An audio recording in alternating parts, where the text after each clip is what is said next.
The House will come to order. Members, we want to thank the Cantabile Singers, joined by our very own Representative Rebecca Stewart, for singing the national anthem for us today.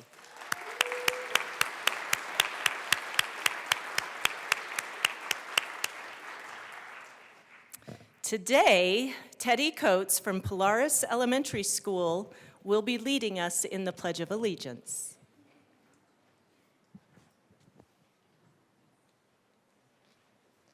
Join me in the Pledge of Allegiance. I pledge allegiance to the flag of the United States of America and to the republic for which it is a nation of indivisible, liberty and justice for all.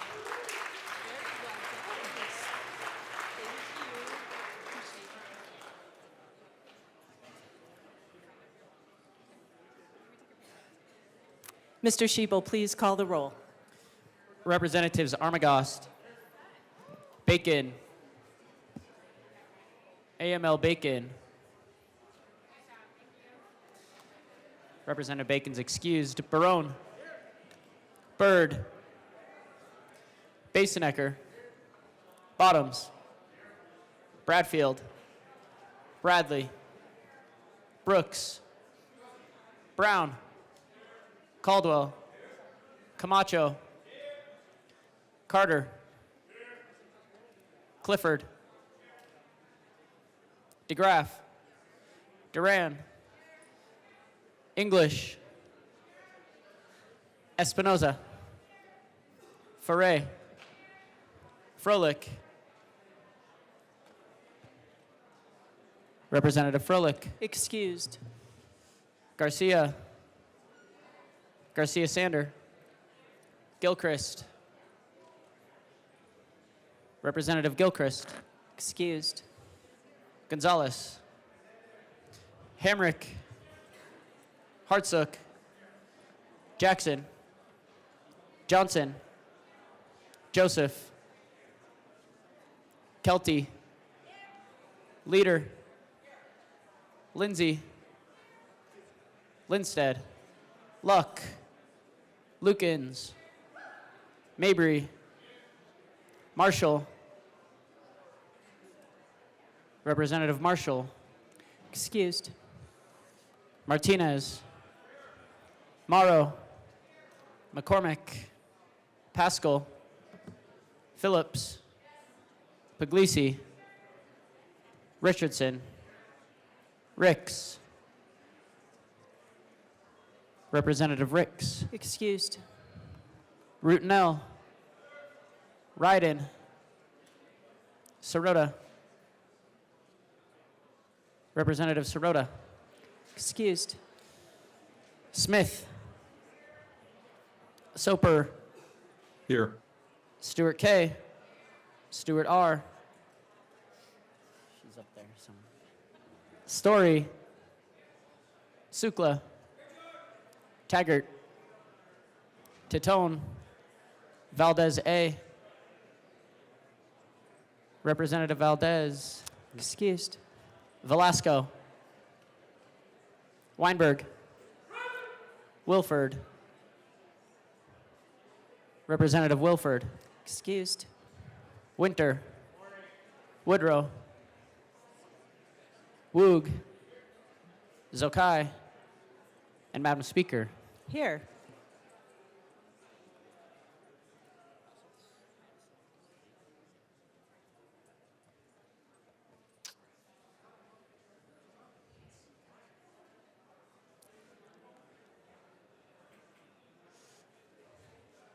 With 60 present and 5 excused, we do have a quorum. Representative Espinoza.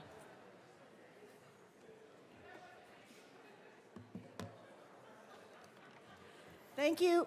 Thank you, Madam Chair. Madam Speaker, sorry. That's okay. It's a Monday on a Tuesday morning, everyone. Hi. I hope everyone had a nice long weekend. For the Journal today and for my week this week, I'm not going to do bad dad jokes because my husband says he only married me to make me have a sense of humor, and when I start laughing at his jokes, then he's going to divorce me. But I am talking today, since it's Black History Month, I'm going to give you a quick quote from one of my heroes, Polly Murray. And Polly Murray says, "True community is based upon equality, mutuality, and reciprocity. It affirms the richness of individual diversity as well as the common human ties that bind us together," just as you all represent that in this chamber. So today, I'm asking and I move to approve the journal as corrected of Friday, February 14th.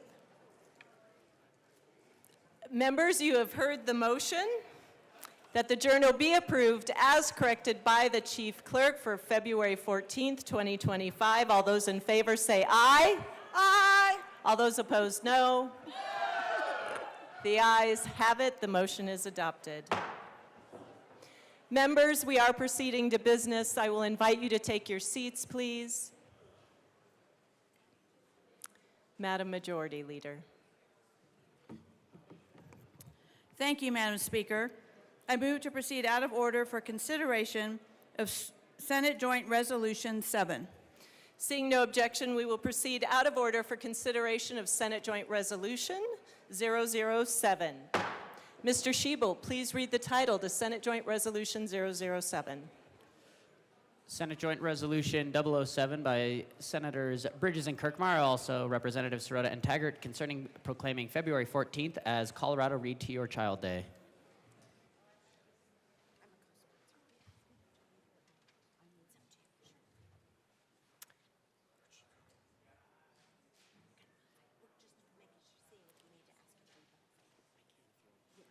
Representative Sirota. Thank you, Madam Speaker. Did the Madam Majority Leader already move it? No. Okay. I move Senate Joint Resolution 007 and ask that it be read. Thank you. Mr. Schiebel, please read our resolution. Whereas the most important activity for setting the foundation for future literacy success is reading aloud to children. And whereas strong literacy skills are essential for the development and growth of a community in our nation, and the ability to read by third grade is critical to a child's ability to learn in the future. And whereas children who struggle with literacy are more likely to eventually drop out of school without earning their high school diploma, have poor health, and struggle to acquire a living wage as an adult. And whereas a child's early years play a pivotal role in literacy, as 90% of a child's brain has developed by age 5, and skills learned between birth and age 5 predict literacy in later years. And whereas children who struggle with literacy in kindergarten through third grade are unlikely to catch up to their peers. And whereas when children are read to aloud from birth, they are exposed to significantly more words in their early years, improving their vocabulary, comprehension and literacy skills, and increasing overall brain development. And whereas children who experience this early exposure to books and have access to home libraries develop stronger language skills by the time they start school, and are more likely to develop a lasting interest in reading and learning. And whereas when caregivers or loved ones read to children regularly, they build nurturing bonds that are vital for the child's cognitive and social emotional health. Reading together provides positive attention from caring adults and creates a sense of security while reducing stress and the negative impacts of adverse childhood experiences. And whereas more than 30 years of research demonstrates that reading aloud to a child accelerates development and boosts overall kindergarten readiness. Evidence also indicates that when children enter school with the developmental skills and foundation to success, the results of this early intervention last a lifetime. Now, therefore, be it resolved by the Senate of the 75th General Assembly of the State of Colorado, the House of Representatives concurring herein, that we, the members of the General Assembly, declare the state's commitment to birth to age 5 early literacy by acknowledging February 14th, 2025 as Colorado Read to Your Child Day in alignment with National Read to Your Child Day. Representative Sirota. Thank you, Madam Speaker. We are so pleased to be here today to elevate the importance of reading to your child and aligning February 14th National Read to Your Child Day also as Colorado Read to Your Child Day. The most important activity for fostering knowledge and setting the foundation for future reading success is reading aloud to children. From birth to age 5, a child's brain experiences an incredible period of growth, forming 700 new neural connections every second. In fact, by the age of 3, 80% of a child's brain development has already occurred. I worked in early childhood prior to my time in the legislature, and I'm well aware of the facts and figures about the importance of reading and children's brain development, but I just also have to say, as a mother, those early years sitting with my children on my lap, spending hours reading books and just talking to my children are some of my very fondest memories. And not only is it wonderful for their brain development and growth, but also reading is one of those activities that really instills that bond between parent and child. And so it is my honor to be able to celebrate Colorado Read to Your Child today. Representative Taggart. Thank you, Madam Speaker. It's an honor to serve with you. It is an honor to serve with you. I want to bring forward one of the most critical pieces of this resolution. More than 30 years of research demonstrates that reading aloud to a child accelerates development and boosts overall kindergarten readiness. Evidence also indicates that when children enter school with the developmental skills and foundation to succeed, the results of this early intervention last a lifetime. Children who experience this early exposure to reading develop stronger language skills by the time they start school and are more likely to develop a lasting interest in reading. From a personal standpoint, it was just yesterday that my dad and mom read to me. My mom always read broad-based information. My dad, who many of you know I share his name as a junior, read very specific things to me. One, because we owned a family dairy farm, guess what? Tractors were very important. And so he read to me about tractors and other equipment on the farm. But also he read to me about building and building blocks, and Legos were a part of that as well. There was no doubt, I was kidding somebody this morning, there was no doubt what I was going to study as a young man and all the way through college and into graduate school. It was engineering, because my dad started with that when I was 2 and 3 and 4 years old. So thank you. Representative Byrd. Thank you, Madam Speaker. Members, when parents read to their children, they build nurturing bonds that are vital to the child's cognitive, language, and social emotional growth. And I will just interject here that similar to what my good colleague Representative Sirota said, you know, the bulk of this resolution really is focusing on the benefits to kids, but I can't underscore enough what this has meant to me as a parent. So my kids now are 20 and 17, and my heart actually aches for these days when I had them both under the same roof with me, and I got to put them to bed every night, one baby on each arm, and we would read them books every night. And just some of them were Stars on Thars. I don't know if any of you remember that. Countless other Dr. Seuss stories. Also, Broomhilda, that might be a new favorite. That's a flying witch who delivered pizzas on Halloween. And then one that makes me cry when I think about it, but the very classic, My Baby You Will Always Be. And these are books that my children still, in their early adulthood, still remember, and they have that affection for all the books that we read to commemorate or just get people excited about the holiday. So again, Thanksgiving to learn history, and that set the tone and get people excited for Halloween and Easter and Christmas and all the holidays. My kids still have that warm sense of affection for all of the holidays, and that time that we spent together really is irreplaceable. We are pleased to stand here before you today and ask that all of you support us in acknowledging today as Colorado Read to Your Child Day. Help us spread awareness that reading to your children, honestly, at all ages, not just when they're little, but especially birth through age 5, is critical to child development and fosters family bonds that will truly last a lifetime. Thank you to Reach Out and Read Colorado and Imagination Library of Colorado, who are joining us this morning for working day in and day out to ensure that all children in Colorado, regardless of their family income, have home libraries to ensure that all parents can do just what we have done with our kids and read to their children. So please join us in welcoming them. I think they are joining us in the gallery. If anybody wants to stand up or give us a wave, welcome.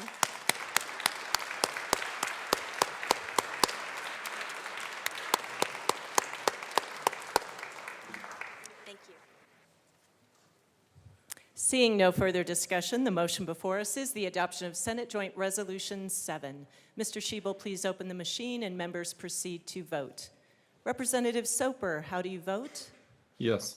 Representative Soper votes yes.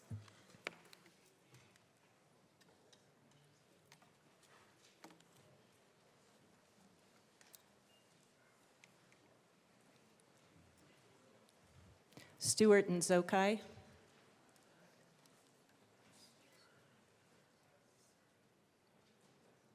Please close the machine. With 64 ayes, 0 no, and 1 excuse, Senate Joint Resolution 7 is adopted. Co-sponsors. Representative Soper, co-sponsors.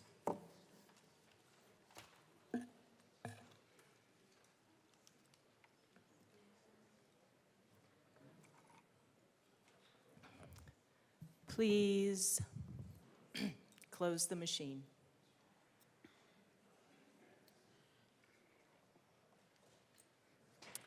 Madam Majority Leader. Thank you, Madam Speaker. I move to proceed out of order for consideration of third reading of bills and final passage. Seeing no objection, we will proceed out of order for consideration of third reading. Mr. Schiebel, please read the title to House Bill 1137. House Bill 1137 by Representatives Lindsay and Velasco, also Senator Winter, concerning a program for the care of community cats. Madam Majority Leader. Madam Speaker, I move House Bill 1137 on third reading and final passage. Seeing no further discussion, the motion before us is the adoption of House Bill 1137 on third reading and final passage. Mr. Schiebel, please open the machine and members proceed to vote. Representative Soper, how do you vote? Yes. Representative Soper votes yes.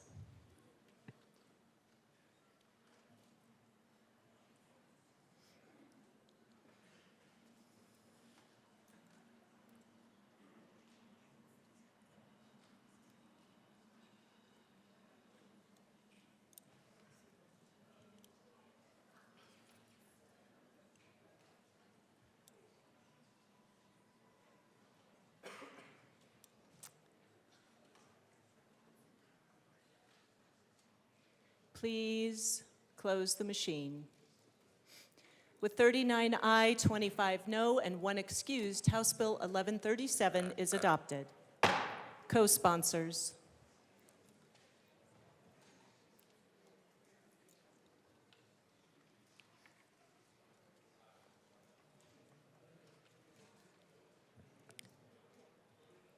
Please close the machine. Mr. Schiebel, please read the title to Senate Bill 10. Senate Bill 10 by Senators Mullica and Pelton B, also Representative Brown, concerning electronic communications in healthcare. Madam Majority Leader. Madam Speaker, I move Senate Bill 10 on third reading and final passage. The motion before us is the adoption of Senate Bill 10 on third reading and final passage. Mr. Schiebel, please open the machine and members proceed to vote. Representative Soper, how do you vote? Yes. Representative Soper votes yes.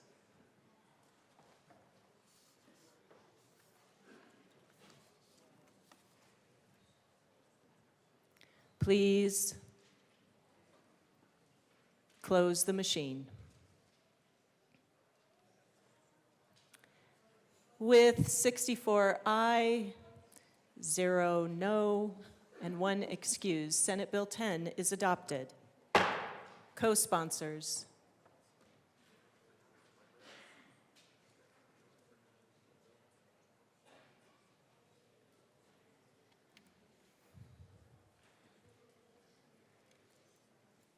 Please close the machine. Mr. Shebel, please read the title to House Bill 1041. House Bill 1041 by Representative Smith, also Senators Coleman and Amabile, concerning measures to support a student athlete in the use of their name, image, or likeness. Madam Majority Leader. Madam Speaker, I move House Bill 1041 on third reading and final passage. Assistant Majority Leader Bacon. Thank you, Madam Speaker, and thank you, members. First, I'd like to recognize and thank the sponsor of this bill and the graces that she has provided, particularly with the debate on this bill. I'm coming down here today having spoken to a few people, including folks at CU and some regents. And in the discussion of where we are with this bill, again, the bill is about being able or supporting universities and being able to contract for name, image, likeness with student athletes. And I will admit, I spent most of the time talking with representatives from CU Boulder, but this does apply to all student athletes in the state. And so what I asked for in debate of this is to be able to also share here with you all and make some requests of the university system on this. And encourage them to create some policies to address some of the shortfalls that we are concerned about. So in thinking ahead, again, this bill comes as a result of 10 years of, I'm not sure if it's 10 years, but of litigation in saying that athletes from universities deserve to be compensated for their name, image, and likeness. And so in thinking about some events that happened in the last couple of weeks, particularly with Title IX, and thinking about where this whole body of law may go, we really want to find ourselves in a position to inoculate if there are any future lawsuits, particularly around equal pay, equitable pay, as well as transparency around pay. So with that, I'd like to share the 2 or 3 things that we hope the universities can address. So first, I think I might be remiss if I didn't say we should pay Coach Prime. Just kidding. Some of you are listening. Actually, I'm not kidding. And this is why I'm not. You know, the interesting thing about this is that we have been told, that we're getting a lot of attention here for our football program. But what I thought was really interesting about this conversation is that coaches' contracts are public. And we can see how much they are getting paid. And that also means whoever's negotiating to increase their pay knows how much other people are being paid, and they can enter those negotiations in a good position. But the people who can't do that right now, we believe, are students. Even though we want to be able to seal information to protect students' identity, at this point, the universities would hold all the cards, if you will, around negotiations. And if you have ever supported any equal pay bills, if you have ever supported even like the ERA, the whole purpose of groups of people, and particularly women, for example, from going from 68 cents on the dollar or 75 cents on the dollar, is that the wage bands, B-A-N-D-S, is that people know how much they can get paid, so they can negotiate up for that pay. And when things are not transparent, it puts parties at a disadvantage. And at the end of the day, the core business of a university is to educate, engage, and support students. And we are moving into an era where they are now, adversaries on contracts, and that is a little concerning. The other thing that we encourage the university systems to address is that lack of transparency, not just so students can negotiate, but also so we understand who's getting paid, is it equitable or whatnot. Last week, again, the president signed an executive order saying that Title IX does not apply to name, image, and likeness. And so that means we'd like to understand the university's approach to ensuring that these athletes and these programs get the dollars that are due to them. And right now in the bill, there is something that ties the universities to have to report out an NCAA report which writes about aggregates and how much is spent on sports, but we're not sure if that's going to actually last. We're not sure also what the state's version is on ensuring Title IX equity. The last thing I'll say is the money that will pay athletes goes through auxiliary or the enterprise. The enterprise is not necessarily managed, or right now there aren't deep touch points from the publicly elected oversight board that are the regents into the enterprise. And because it is running itself as a business, the only way we kind of know how much money is being spent or what money is being spent on is through transparency. Even though it's an enterprise, they still have to go through public procurement processes. And the only contracts from the enterprise that will not have to do that are these athlete contracts.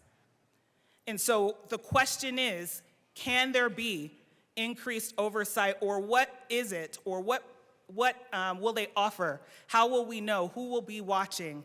And how can there be public accountability on the money that is being spent? Because right now, the bill calls for complete sealing of those contracts.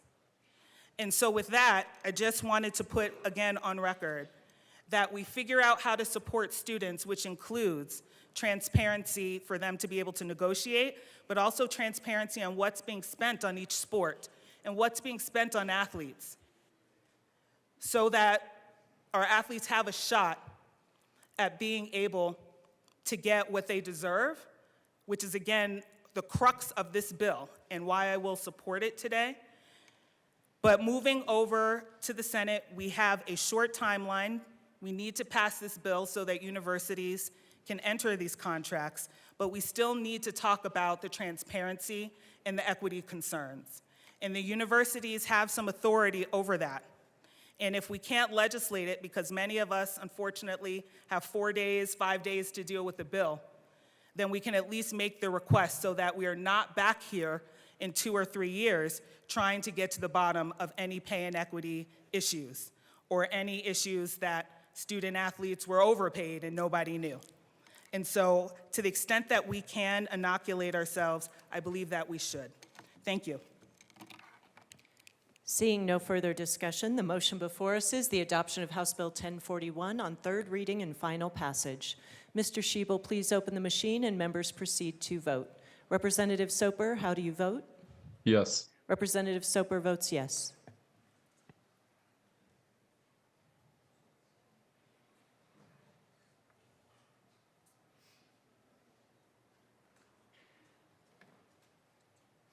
Please close the machine. With 59 aye, 5 no, and 1 excused, House Bill 1041 is adopted. Co-sponsors.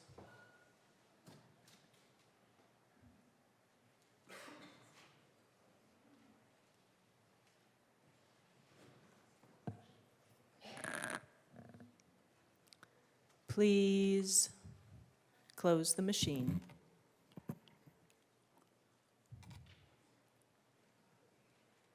Mr. Schiebel, please read the title to House Bill 1114.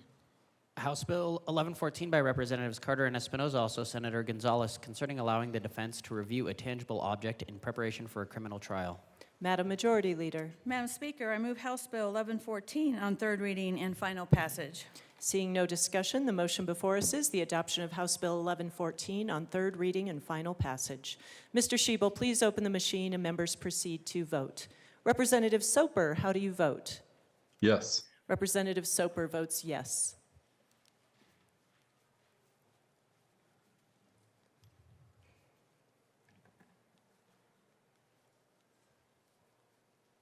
Please close the machine. With 42 aye, 22 no, and 1 excused, House Bill 1114 is adopted. Co-sponsors.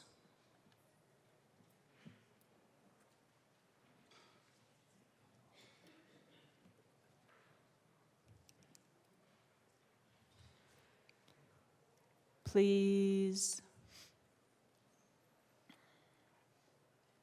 close the machine. Mr. Schiebel, please read the title to House Bill 1018.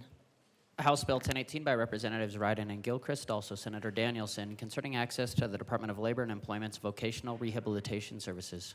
Madam Majority Leader, Madam Speaker, I move House Bill 1018 on third reading and final passage. the motion before us is the adoption of House Bill 1018 on third reading and final passage. Mr. Shebel, please open the machine and members proceed to vote. Representative Soper, how do you vote? No. Representative Soper votes no.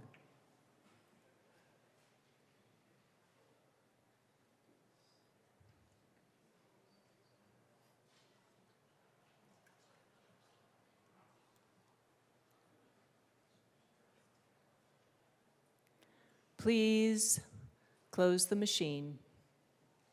With 44 aye, 20 no, and 1 excused, House Bill 1018 is adopted. Co-sponsors.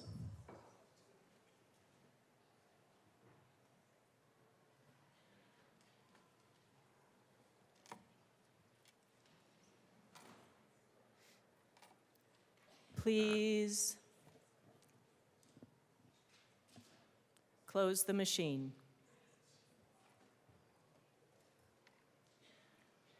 Mr. Shebel, please read the title to House Bill 1093. House Bill 1093 by Representatives Stewart R. and Barone, also Senator Ball, concerning limitations on local land use policies that impose conditions that limit growth. Madam Majority Leader, Madam Speaker, I move House Bill 1093 on third reading and final passage. the motion before us is the adoption of House Bill 1093 on third reading and final passage. Mr. Shebel, please open the machine and members proceed to vote. Representative Soper, how do you vote? No. Representative Soper votes no.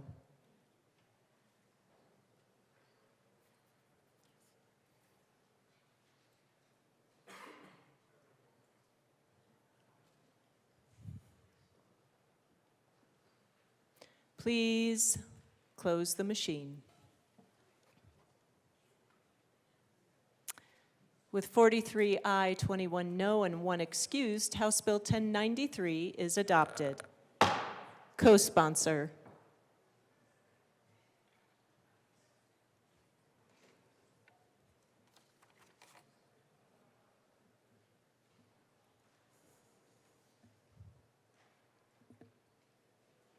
Please close the machine.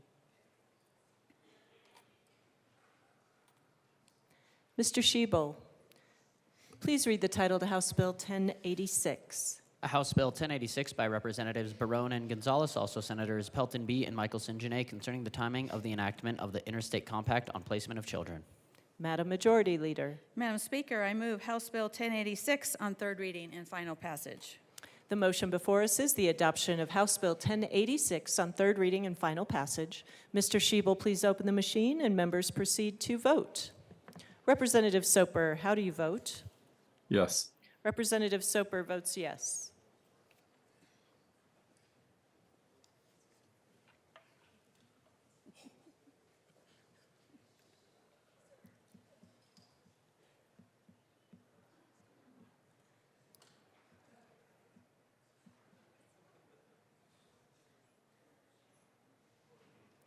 Representative Joseph. Please close the machine. With 64 ayes, 0 no, 1 excused, House Bill 1086 is adopted. Co-sponsors.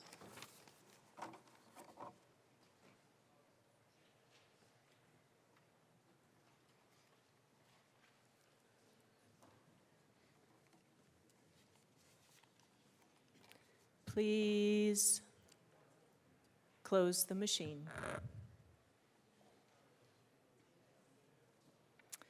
Madam Majority Leader, Madam Speaker, I move to proceed out of order for consideration of Senate amendments to House bills. seeing no objection, we will proceed out of order for consideration of Senate amendments to House bills. Mr. Shebel, please read the title to House Bill 1076. House Bill 1076 by Representatives Basenecker and Lindsay, also Senators Cutter and Simpson, concerning documents related to the Division of Motor Vehicles.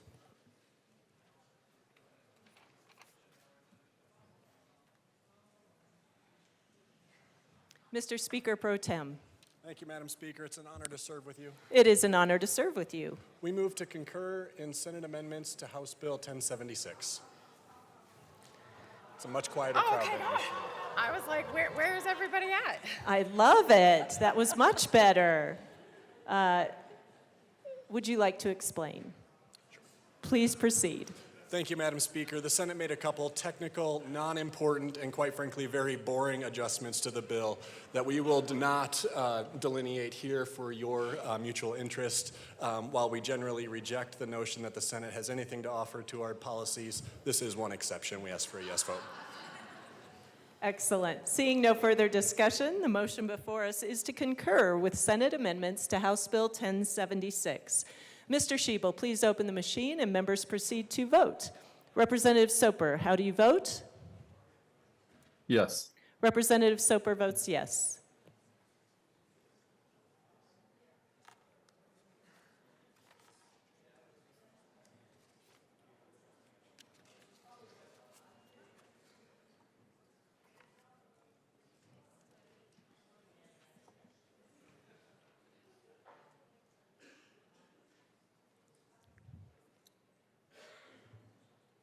AML Bacon.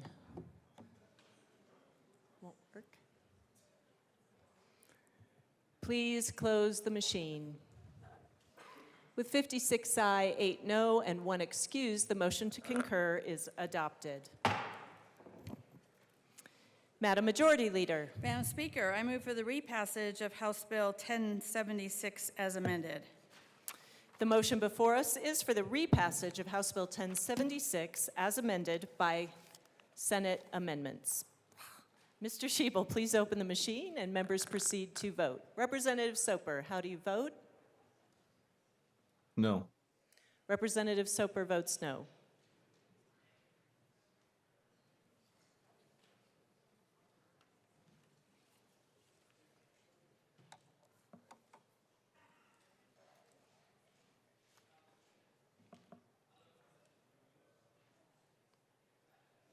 Carter and Ricks.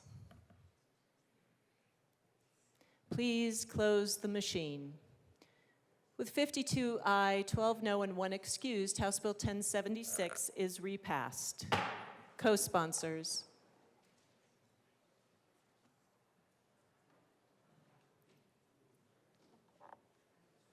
Please close the machine.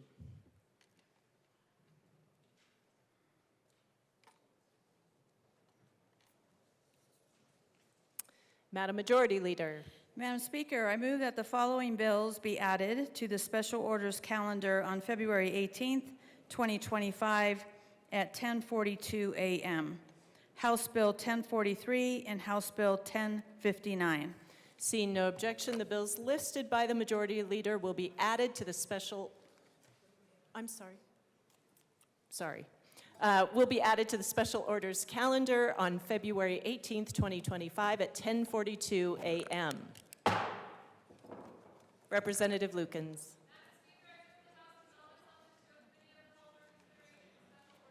Members, you have heard the motion. Seeing no objection, Representative Lukens will take the chair.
The committee will come to order. With your unanimous consent, the bills will be read by title unless there is a request for reading a bill at length. Committee reports are printed and in your bill folders. Floor amendments will be shown on the screen and on your iPads. Bills will be laid over upon motion of the majority leader, and the Coat rule is relaxed. And I'm going to bang the gavel once more to get things to quiet down in here. Okay, thank you. We are starting, so please keep your voices down and your conversations to the side. Mr. Schiebel, please read the title of House Bill 1124. House Bill 1124 by Representative Ryan and also Senator Michael St-Jeannet concerning updates to the universal contracting provision requirements for the delivery of behavioral health safety net services. Representative Ryan. Thank you, Madam Chair. I move House Bill 1124. To the bill. As a reminder, everybody, this we discussed last week. This is universal contracting for the Behavioral Health Administration to make contracts easier for those who provide safety net services to behavioral health providers. This is I'm going to move amendment. I move Amendment L003 and ask that it be properly displayed. One moment. It is properly displayed. Representative Ryan. Thank you, Madam Chair. This is moving from a safety clause to a petition clause. While I affirm that the safety clause is appropriate, this is a compromise, and my providers are okay with any delays in service that this might result in. They'll make it work. We know providers are great at that. So I urge a yay vote on this amendment. Is there any further discussion? Representative Bradley. Thank you, Madam Chair, and thank you, Representative, for working with my caucus. We appreciate your word, and I thank you for moving this amendment forward. I urge an aye vote. Thank you. Is there any further discussion? Seeing none, the question before us is the passage of L3. All those in favor say aye. Aye. Those opposed, no. The ayes have it. L3 passes. To the bill, is there any further discussion? Seeing none, the question before us is the passage of House Bill 1124 as amended. All those in favor say aye. Those opposed, no. The ayes have it. House Bill 1124 as amended passes. Mr. Schiebel, please read the title of House Bill 1043. House Bill 1043 by Representative Ricks, also Senator Exum, concerning the protection of unit owners in relation to enforcement actions by unit owners associations.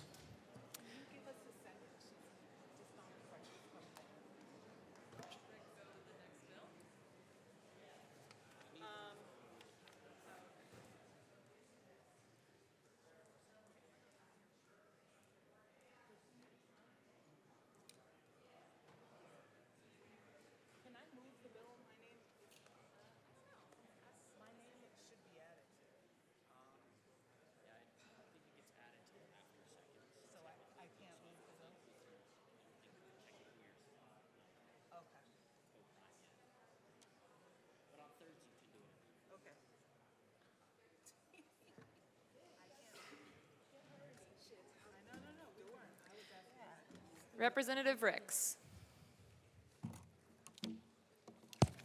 Madam Chair, I move House Bill 1043 in the committee report.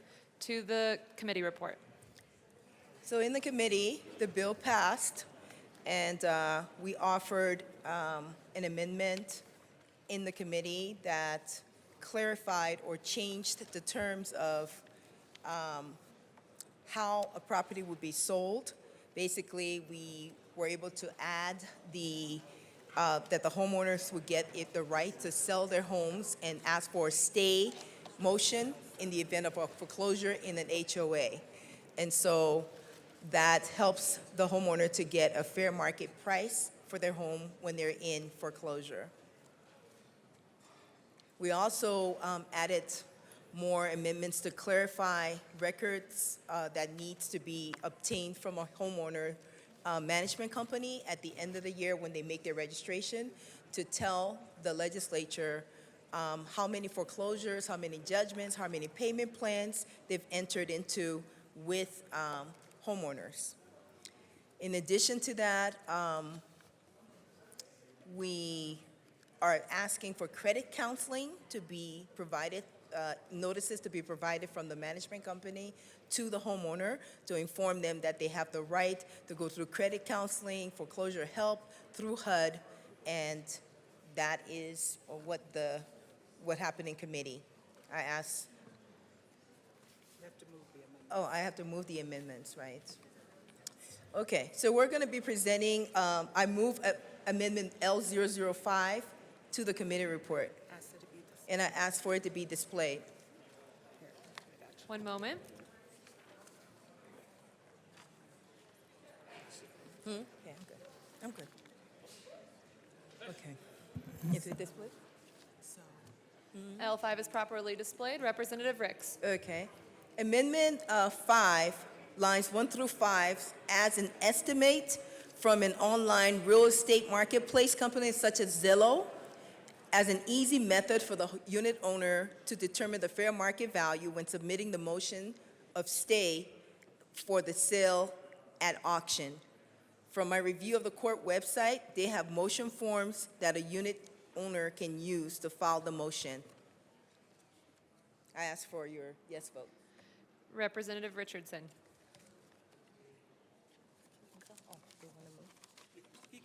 Oh, okay, yeah, why don't you come here along? With all due respect to the sponsor on this amendment, I do urge a no vote. An estimate, and this started as a question of did you mean Zillow? Zillow does a lot of things. They do a lot of things poorly. Estimating values is one of the things that they do exceedingly poorly. From what I have seen, I go home to a real estate agent every evening.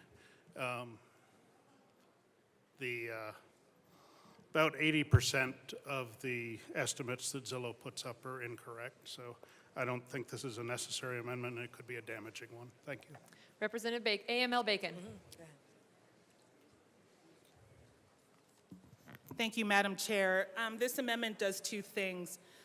Where we are referring to the estimate in regards to this language and amendment is when someone wants to apply for a stay of the foreclosure to be able to sell their house. And so the estimate is just to help the court understand around where fair market value might be, but at the end of the day, the house has to go on the actual market and actually sell. So they're not saying that the Zillow amount or any estimate is the, stake in the ground how much it costs, but it's to give the court a sense. But at the end of the day, a house will be listed just like anything else, and it'll sell for what it'll sell for. So this is not being affixed to that. The other thing is really important about lines 7 through 9 in the work that we talked with about the banks of what's important in this amendment about providing clarity of when the stay begins. And so we feel that is necessary to be able to make the bill function that much better. And so with that, we urge an aye vote to L5. Representative Barone. Thank you, Madam Chair.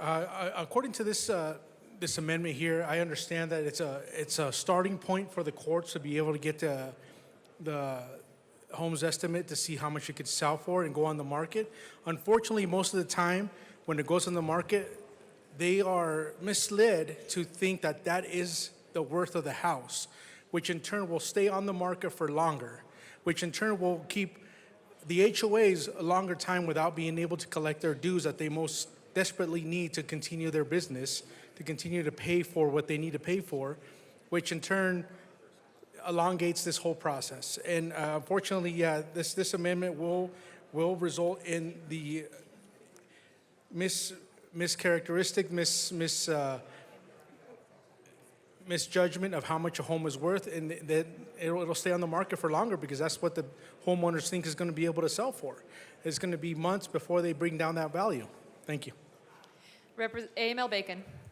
Thank you. While I understand what my good colleague just shared, I just want to remind folks that homes sell either through a listing agent or by owner. Listing agents do a whole evaluation of how much homes cost, and also the market will correct if they believe the price isn't right. So if offers do come in, that's a nod to what the house is worth. If offers do not come in, that's a nod to what the house is worth. But the amount of time that they have is limited per this bill to 9 months. If they can't sell it, then it goes through redemption.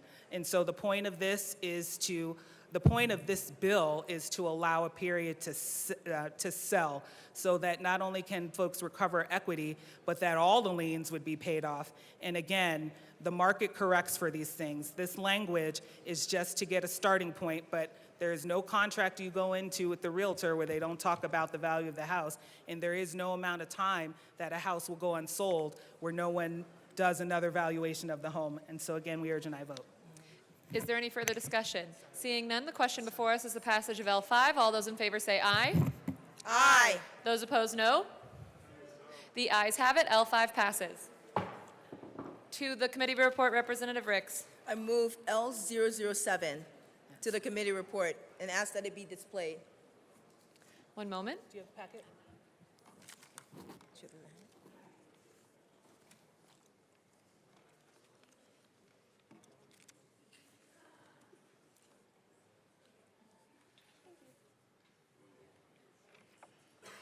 L7 is properly displayed. Representative Ricks. L7 amends section 38-33.3.209.5 on page 4 of the bill. And what this section does is it includes the good governance disclosures to require that the association disclose to the unit owner that their home they will take action, and that they have 30 days, within 30 days, that may result in the unit being sold at auction, and to pay their delinquent assessments. And so the unit owner could lose all of their equity. So this is a notice prior to them foreclosing on the home.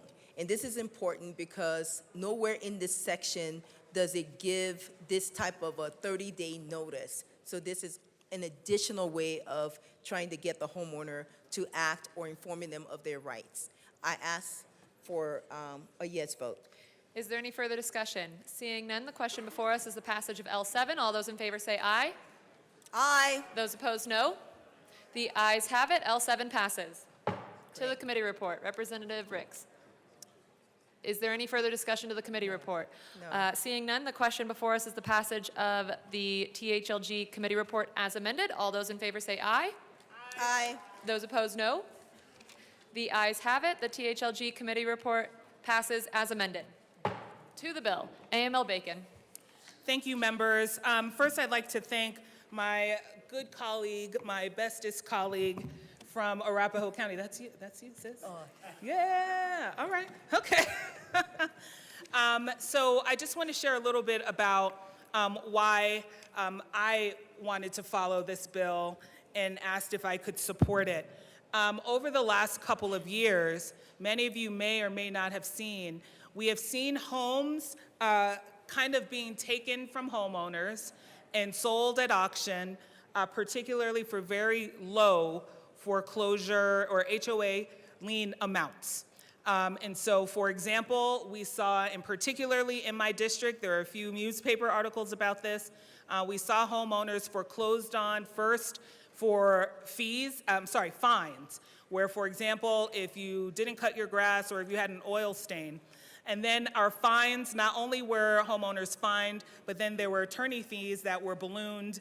And then people who, even though they were, as we say, house rich or cash poor, right? They had the asset, they did not have the cash to be able to pay the fines, and so they were foreclosed on. So we saw homes that were worth $300,000, $400,000, $500,000 being sold for $12,000, $13,000, $14,000 to satisfy one of the liens. What we also discovered is that HOAs in this state are super lieners, which means their liens jump ahead of even mortgages. And so the concern that we also had was that all of the lieners would not be able to even recover their liens on the properties. And so when we looked at the issue that we had in housing, and everyone's talking about let's build more units, we thought that this was not a reason for people to not be in a home.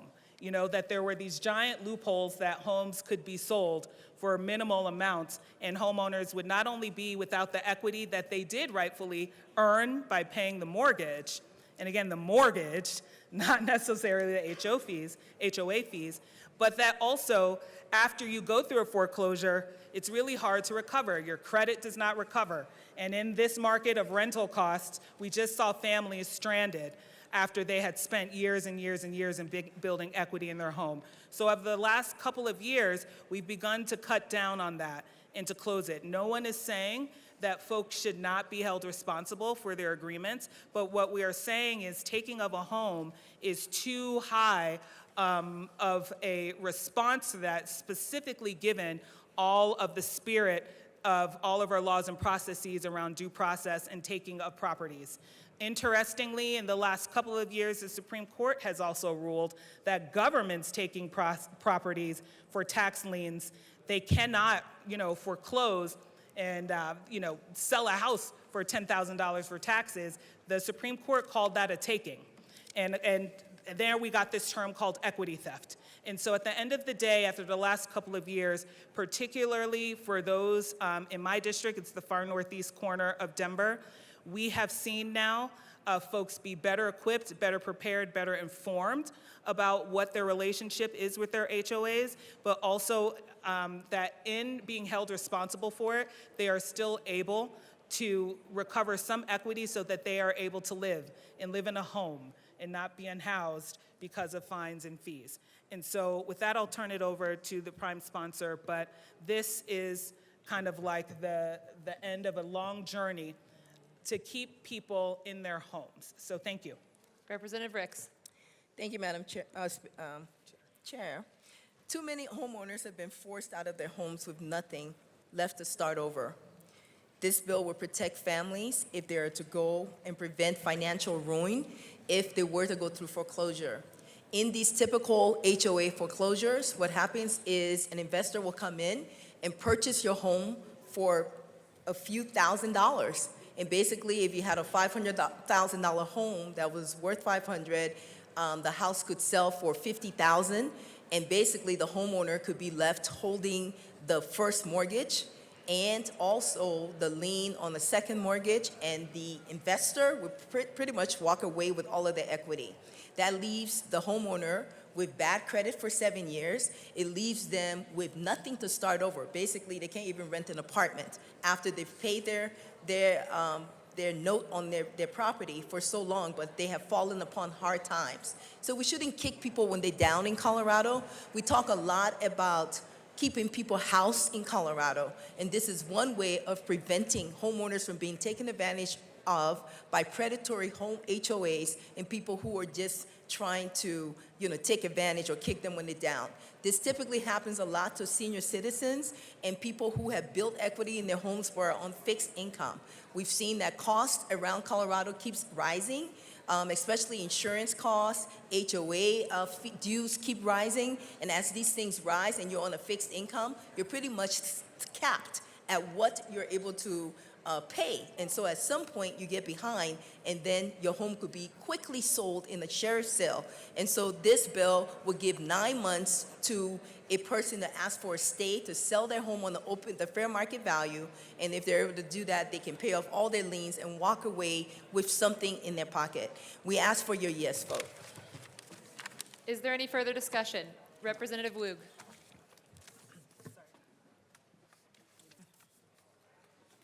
Thank you, Madam Chair.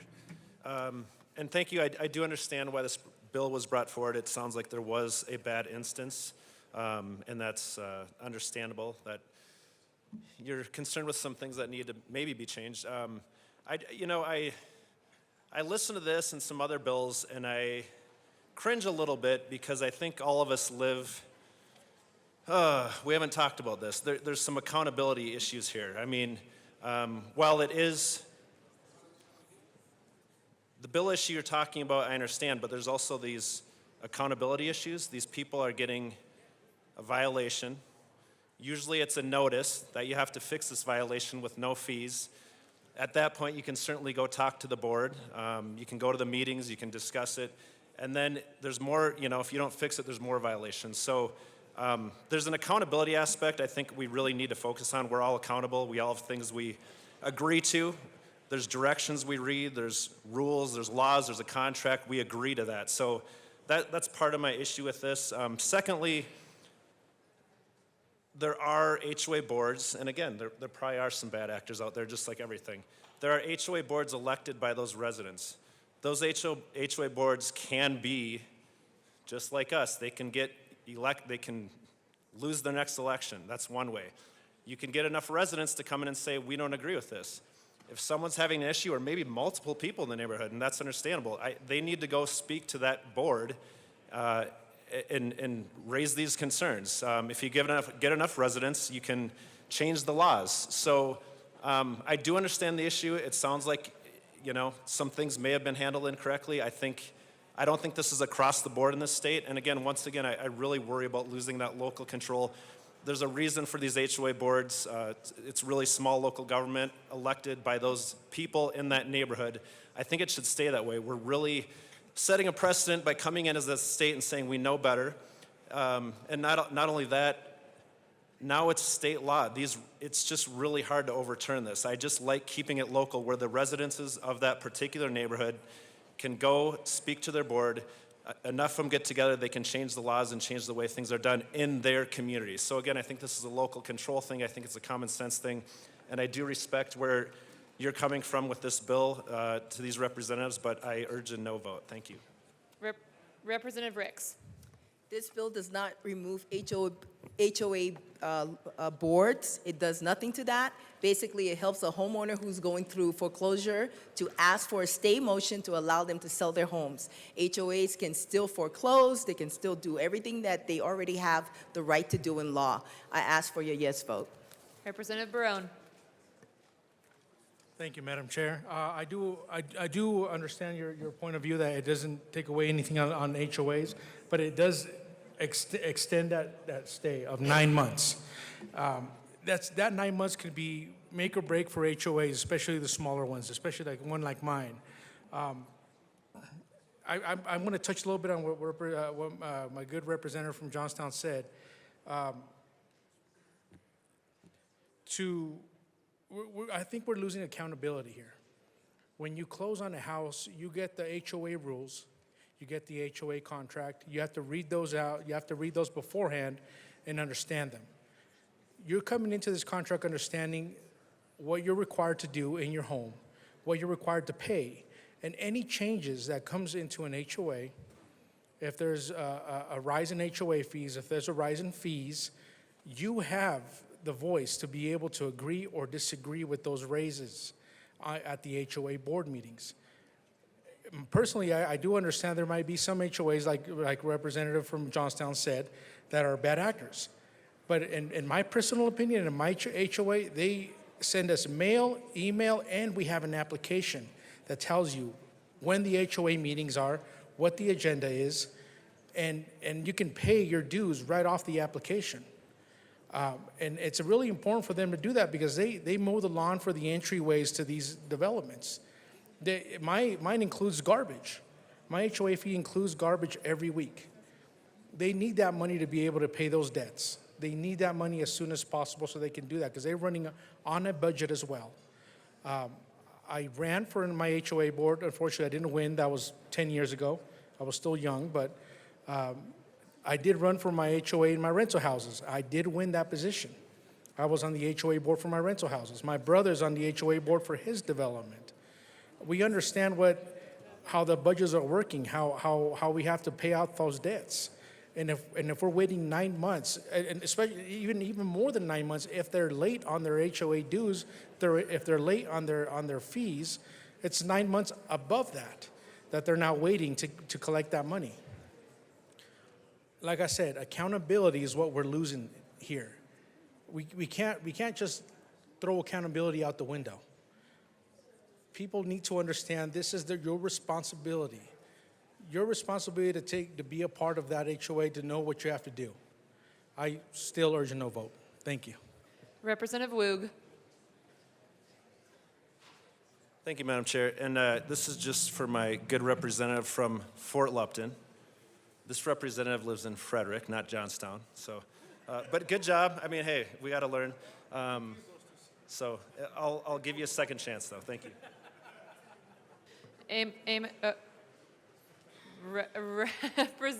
AML Bacon. What's a synonym for good representative? Should we be like my dope representative? You all wouldn't like that. Anyway, I just want to respond quickly. We heard something about not taking accountability and that HOAs, small HOAs need the money. But I think what we're talking about as a matter of policy is what it means when someone's put out of a home, and especially for a small ratio to what that home is worth. If someone owes $9,000 compared to a home being worth $550,000, we are talking about, to me, life, liberty, pursuit of property, let alone happiness. And so folks should have an opportunity to remain in their homes. No one's denying accountability. In fact, that's what we're saying. We're saying sell the house to pay your bills. But the way the law is right now, and interestingly, not even the junior lien holders aren't getting their monies from the property because properties are being foreclosed on for less than $25,000. We're saying it's in everybody's interest, including the homeowners who have done their accountable, responsible work of paying their mortgage on time, because this is not a mortgage foreclosure, that they should have an opportunity to stay housed and have money to be able to provide housing for their families. Because if they don't, who does that then? Us? Because we talk about that in here too. And so at the end of the day, this is about how to balance accountability with people to be able to stay housed. And when we think about the cost benefit, we are asking that we choose families. Again, being foreclosed on for pennies on the dollar for a home helps nobody in the long run when it comes to communities. And even though the HOA might recover, everyone else has a strong likelihood that they won't. And we talk to banks. They're not 100% getting their money back off of these properties either. So at the end of the day, there is an incredible accountability tool in that I can sell your house from up under you. If that's not, I don't know why we're just glossing over that. And do HOAs need dollars? Sure, I live in one, we all do. But what we're asking for is about that balance. That people who do pay their bills to build equity in that home be able to get it, and all the lien holders are paid. Is there any further discussion? Representative Richardson.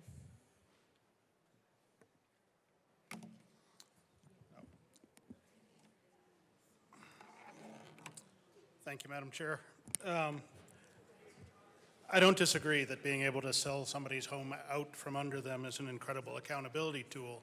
Yet we still have people that don't pay their bills, even with that incredible accountability tool. Colorado is considered one of the best states in the nation in protection against foreclosure by HOAs already. This bill, while it may aim to protect certain individuals, again, makes housing potentially more expensive for everybody, and that's something we're supposed to be fighting against. While it aims to protect homeowners in HOA-governed communities, the consequences can be very negative to both homeowners and the associations. And I know it's very easy to hate an HOA. It's easy to hate the government. But the HOA is, as it was said earlier, made up of neighbors and people that live in that neighborhood. It can be changed. It can be petitioned very easily. You know, we're stopped in the grocery store every day. People can be stopping their board members as they walk dogs. But the bill increases administrative burden on costs for the HOAs, and those added costs get passed on to the people that live there. It imposes new reporting and compliance requirements, mandatory notices, detailed reporting data to the Department of Regulatory Affairs. Smaller HOAs that often operate on limited budgets and volunteer leadership without professional management companies at their side struggle to comply with these. These added administrative costs could be resulting in increased HOA fees for all homeowners, and that undermines the affordability that we're supposed to be working for here. It has pretty weak enforcement mechanisms. While the bill mandates transparency, and it lacks strong enforcement to hold non-compliant HOAs accountable, and that seems to be the problem that we're struggling with already. Without clear penalties or failure to follow the new requirements, Some HOAs may ignore the provisions and render the bill ineffective. There's potential legal and financial risks. HOAs rely on dues to maintain common areas, pay for essential services, and cover legal fees. Due to the prolonged legal processes that are outlined in this bill, it could create financial instability, negatively affecting all the homeowners in the community, potentially lowering the values of all homes in the community.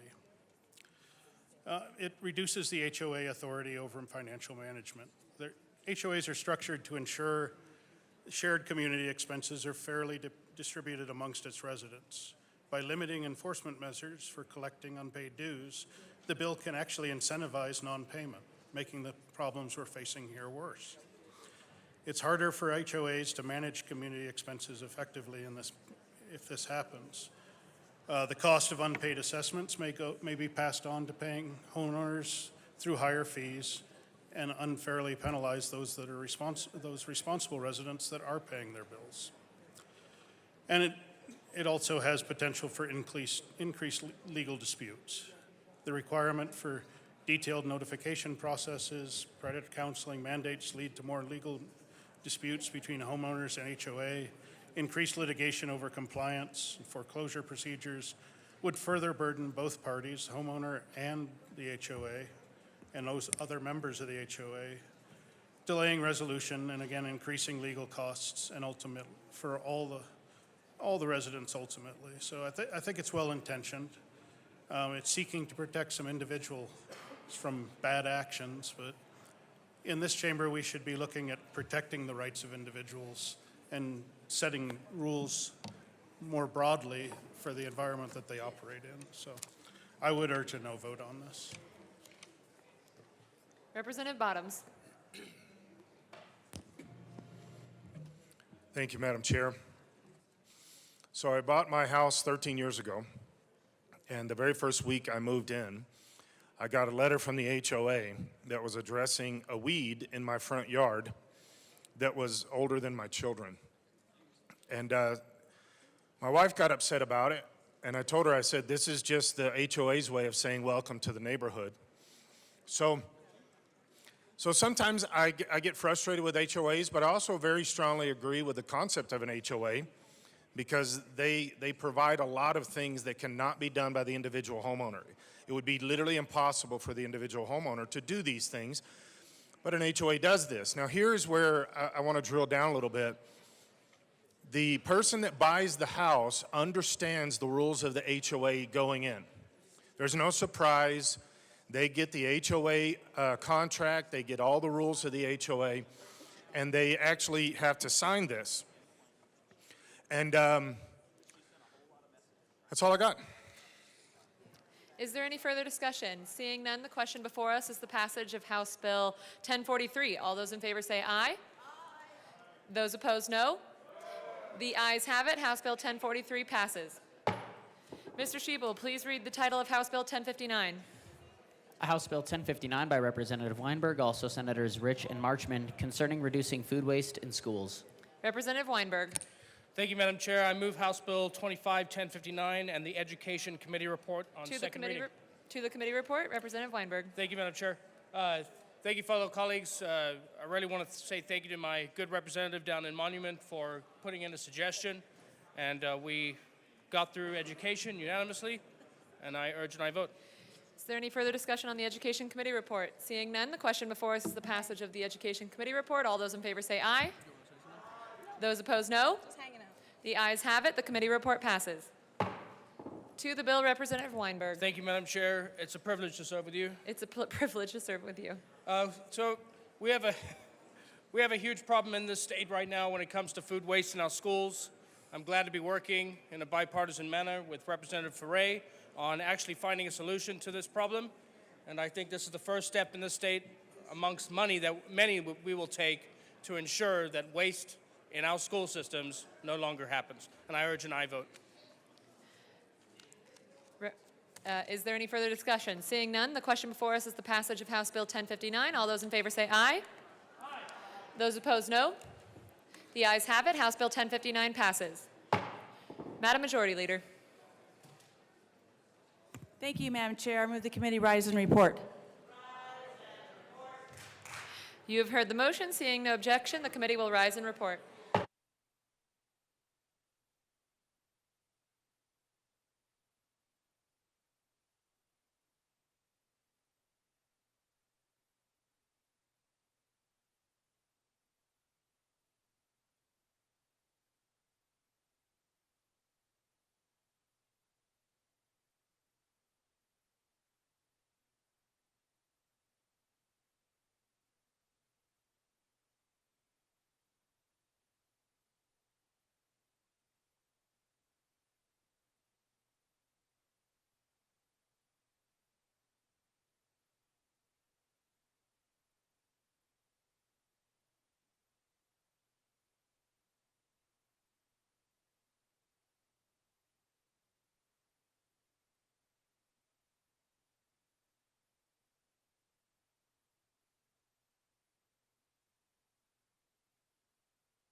The House will come back to order. Mr. Schiebel, please read the report of the Committee of the Whole. Madam Speaker, your Committee of the Whole begs leave to report as under consideration the following attached bills, being the second reading thereof and making the following recommendations thereon. House Bills 1043 is amended, 1059 is amended, and 1124 is amended, passed on second reading, ordered, engrossed, and placed on the calendar for third reading and final passage. Representative Lukens. Members, there are no amendments at the desk. You have heard the motion. To adopt the report of the Committee of the Whole, Mr. Schiebel, please open the machine and members proceed to vote. Representative Soper, how do you vote? You are on mute, Representative Soper.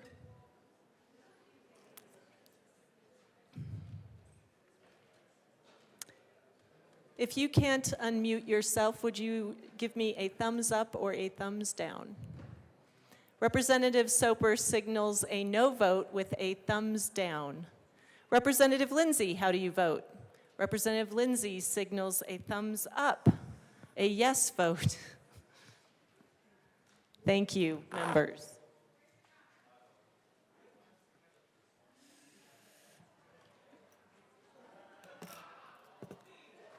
Representative DeGraff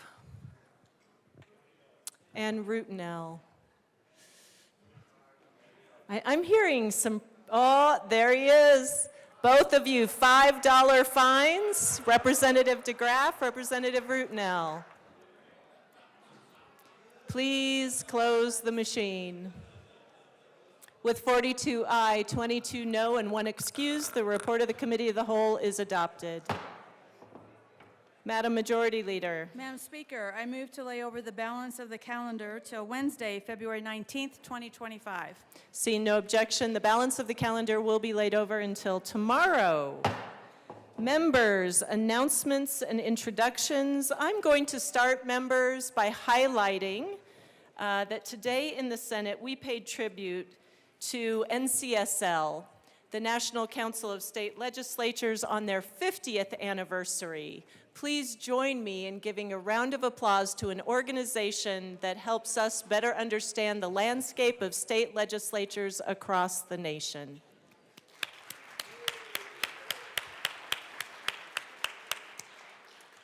Thank you all.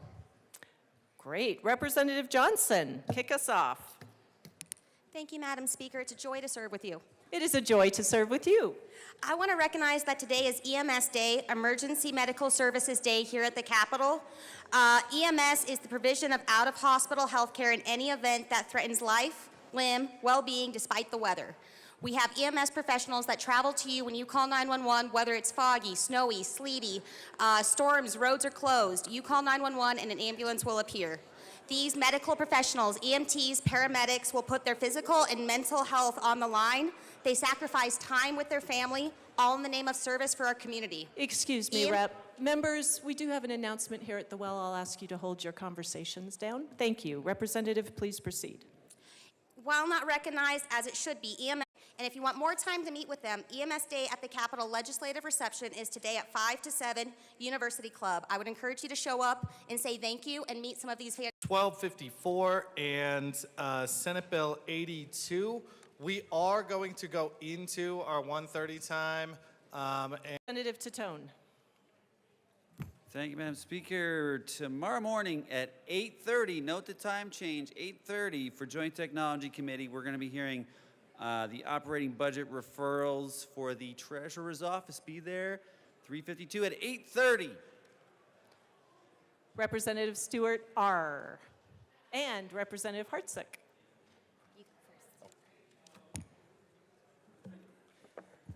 Thank you, Madam Speaker.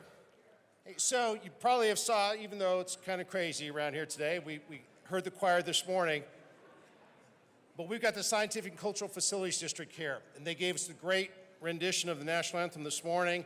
They've got a lot of stuff, and probably at this point, they've got a few of the little critters running around the hallway, so I would encourage you to go down and get some pictures taken. But just here's a couple of stats.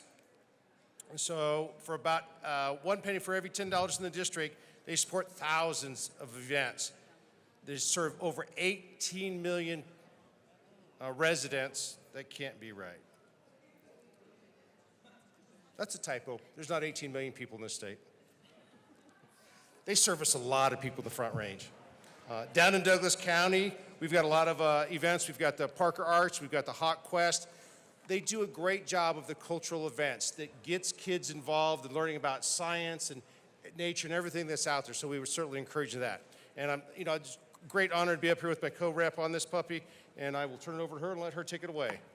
Representative Stewart. Thank you, Madam Speaker. Thank you, Rep. Hartsook. It's my pleasure to rise with you today to pay tribute to the contributions of the SCFD. Jefferson County, my county, has 43 organizations supported by the district, including the Butterfly Pavilion, the Arvada Center for the Arts and Humanities, Dinosaur Ridge, and the Colorado Environmental Film Festival. And in addition to enriching our lives, the district really has made an indelible contribution to our region's economy and education. I want to thank the SCFC-funded Cantabile Singers for their performance of the national anthem and allowing me to join them. And I wanted to share that today also marks SCFD Day in Colorado as proclaimed by Governor Polis. We have a few guests here in the chamber if they would like to rise and be recognized. Guests of Rep. Hartsook and myself, including my personal guest, David Guerrero, who was one of the people who is the most instrumental in the start of this program in Colorado that really benefits our arts and humanities culture here in Colorado. So thank you for being here today. 18 million residents in the state. It's not 18 million people. 4 million kids. I was like, that's not right. Thank you both. Representative Hamrick. Thank you, Madam Speaker. Today we have under the dome over 100 nurses from across Colorado. Some are experienced at providing testimony. Others are here for the first time, taking in the process of passing bills and setting policy in healthcare and every other area of our lives. So please welcome them to the People's House today. Thank you. Woohoo. Representative Camacho. Thank you, Madam Speaker and colleagues. As I always say, welcome to our house, because in this house we sit in HD6, and I'd like to give a shout out to my HD6s for HD6 Day at the Capitol. They're a proud group of citizens who love to see their democracy in action. So if you'd like to talk to them, please circle up after announcements. Thank you. Representative Brown. Thank you, Madam Speaker. Today, the House Health and Human Services Committee will meet upon adjournment, we'll say 10 minutes upon adjournment in room 112. We will hear the following bills in the following order: 1160, 1011, 1017, and 1062. See you there. Thank you. Representative Lindstedt. Thank you, Madam Speaker. I have been approved by the Majority Leader to be absent on Tuesday, February 25th. So approved. Representative Joseph. Thank you, Madam Speaker. I invite the Capitol Choir to come down and join us, please, for Rep. Jackie Phillips' birthday. Join us, please. Rep. Jackie, you're welcome to come down too, actually. Come stand right in the center. Come on, singers. Capitol Choir, please come down. Come on down. Rep. Jackie, you right there in the center. You right here in the center. All right, Capitol Choir. 1, 2, 3. Happy birthday to you. Happy birthday to you. Happy birthday, Jackie Phillips. Happy birthday to you.